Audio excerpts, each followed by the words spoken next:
7h18 sur Europe 1. Thomas Auto, vous recevez François Roudier pour parler du marché de l'automobile. Le salon automobile de Francfort ouvrira ses portes au public demain et dès hier, il a été inauguré par Angela Merkel en personne. C'est dire si le rendez-vous est important pour l'industrie automobile. Bonjour François Roudier. Bonjour. Vous êtes le porte-parole du comité des constructeurs français d'automobiles, le CCFA. Vous rentrez tout juste de Francfort. Qu'est-ce que vous avez vu de beau pour commencer là-bas? C'est le triomphe de l'électrique, c'est ça? Alors ce qui avait de beau déjà, c'était un peu d'optimisme. Ça faisait longtemps. Nous avons souffert quand même terriblement depuis 2008. Et là, on voyait quand même un retour d'un léger sourire chez tous les constructeurs. Les nouvelles techniques, alors l'électrique oui, mais l'électrique à 100% non. Ce qui est très intéressant, c'est de voir que chaque constructeur avait quelque chose d'électrique dans sa gamme. C'est-à-dire que vous aviez du 100% électrique, beaucoup d'hybrides. Vous aviez un constructeur de luxe japonais qui avait 100% d'hybrides en présentation, sur son stand. Et puis, chacun avait des nouvelles technologies. Ça sert à quoi un salon? C'est pour vendre, c'est pour montrer, c'est pour tester?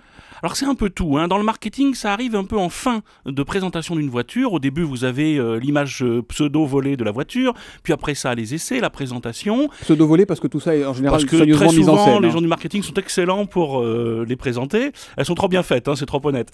Et vous avez après, à la fin, la présentation dans le salon, c'est-à-dire lorsque vous, client, vous pouvez aller vous asseoir dans la voiture. Et là, c'est là évidemment qu'on arrive à ferrer le client. François Roudier, on a appris il y a quelques heures que Renault et le groupe Bolloré, le champion de la batterie en France, batterie électrique, allaient s'allier pour développer ensemble l'autopartage. Est-ce que ça, c'est de nature à booster enfin l'offre électrique en France?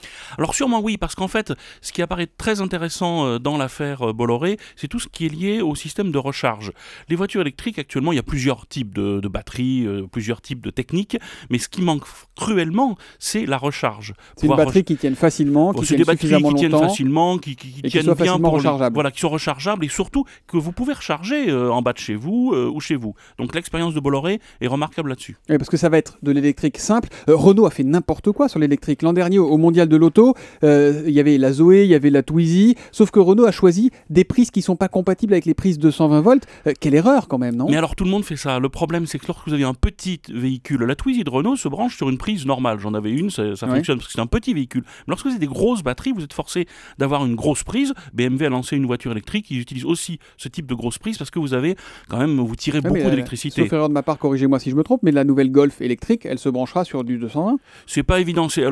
Oui, c'est une prise de secours. Renault est aussi en train de développer ça. Mais pour brancher totalement votre voiture, il vous faut une grosse prise et il faut faire vérifier votre installation électrique. Dans un vieux pavillon avec des vieux systèmes électriques, c'est dangereux. Donc là aussi, c'est très important au niveau technique. Vous achèteriez quoi comme voiture électrique pour vous aujourd'hui? Vous avez une Twizy, vous m'avez dit, forcément une française, mais non, mais en étant sincère. Non, sincèrement, ce qui est intéressant, c'est de voir maintenant des voitures comme Zoé qui ont été conçues pour l'électrique. Vous avez beaucoup de voitures qui sont bricolées pour l'électrique, alors plus ou moins bien, mais vous voyez maintenant une voiture comme Zoé, puis même la nouvelle BMW i3 qui a été entièrement construite sur l'électrique. On voit les batteries qui sont à un certain endroit, donc c'est vraiment mieux fait. Là, vous évoquez la Zoé de Renault, elle marche pas du tout. Un mot plus général sur... Elle se vend. Le problème, c'est que vendre une nouvelle technologie en pleine crise de l'automobile. Voitures électriques vendues en France au premier semestre sur 930 000 quand même. Donc l'électrique, on n'y est pas encore complètement.